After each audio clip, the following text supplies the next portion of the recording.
Hello everyone, I'm James Hitt. My friends call me Jim. I've written books under both names. Under James, I've written fiction. Under Jim, nonfiction. My novel, Carney, won the 2011 Grand Prize for Fiction from the Next Generation Indie Book Award. My book, The American West from Fiction to Film, has been called the definitive monograph on the subject. In 2016, Open Books will publish my book, The Courage of Others. My first published work appeared in 1979, but my fascination with writers and writing began long before that. As a preteen, I discovered Edgar Rice Burroughs, Max Brandt's and Gray. As a teen, I was reading Hemingway, Willa Cather, Leon Uris. For most of my adult life, I've taught English to high school and community college students. So for me, books are a way of life. I can't imagine a world without them. So I invite you to join my wife and I as we journey across this country looking for literary America. Along the way, we'll be taking looks at such diverse writers as Emily Dickinson, Robert Frost, Tennessee Williams, Langston Hughes, Margaret Mitchell. We'll take a look at these and other writers who helped to entertain us and who helped define who we are. We begin this journey on the West Coast, examining a writer who brought a new maturity to the mystery novel.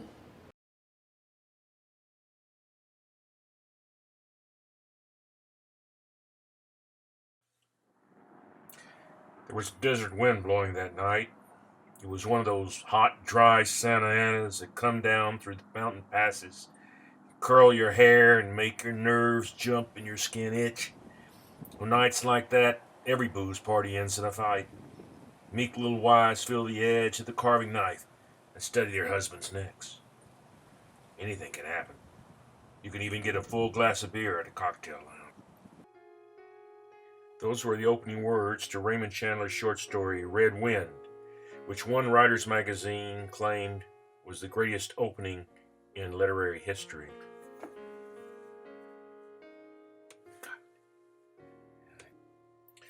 Raymond Chandler was born in 1888 in Chicago, Illinois. When he was 12, his mother moved the family to England. In 1912, he returned to America, reaching Los Angeles a year later. When the U.S. entered World War I, he enlisted in the Canadian Expeditionary Force and saw combat in the trenches of France. After the armistice, he returned to Los Angeles. Chandler's first professional work, Blackmailers Don't Shoot, was published in Black Mask in 1933. Chandler said of the magazine, "Some of the writing was pretty forceful and honest, even though it had its crude aspect. I decided that this might be a good way to try to learn to write fiction and get paid a small amount of money at the same time. I spent 5 months over an 18,000-word novelette and sold it for $180. After that, I never looked back, although I had a good many uneasy periods looking forward." Chandler's first novel, The Big Sleep, was published in 1939 and featured Philip Marlowe, private detective. His last original work appeared posthumously in 1960, a year after his death.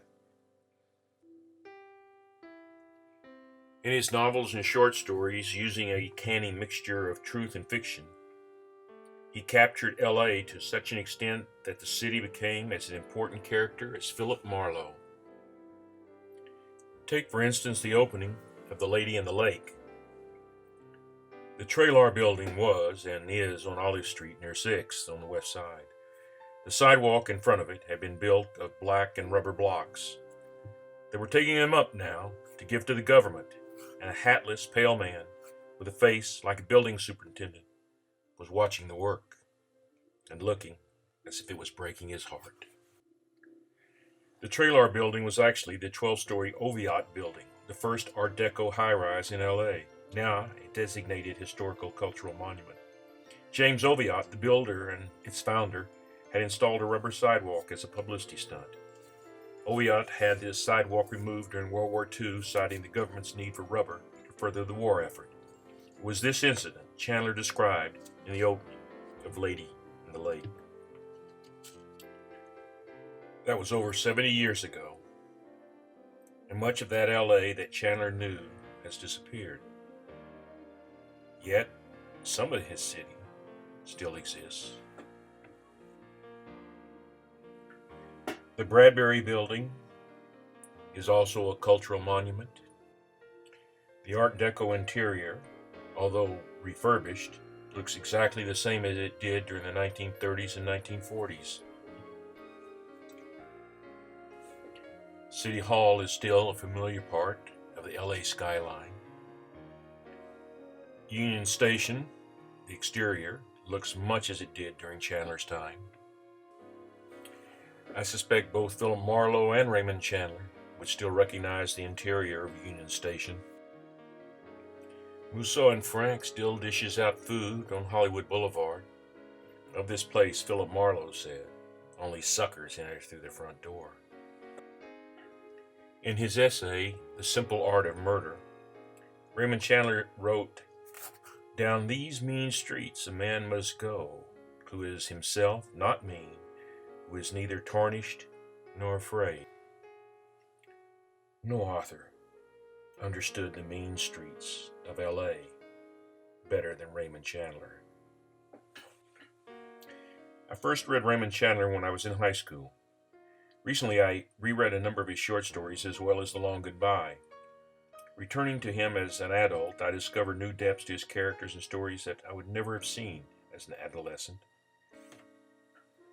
Certainly, Raymond Chandler has had a tremendous impact on mystery literature, but his influence goes far beyond that. Raymond Chandler is buried at Mount Hope Cemetery in San Diego, California. On his gravestone is a quote from The Big Sleep: "Dead men are heavier than broken hearts."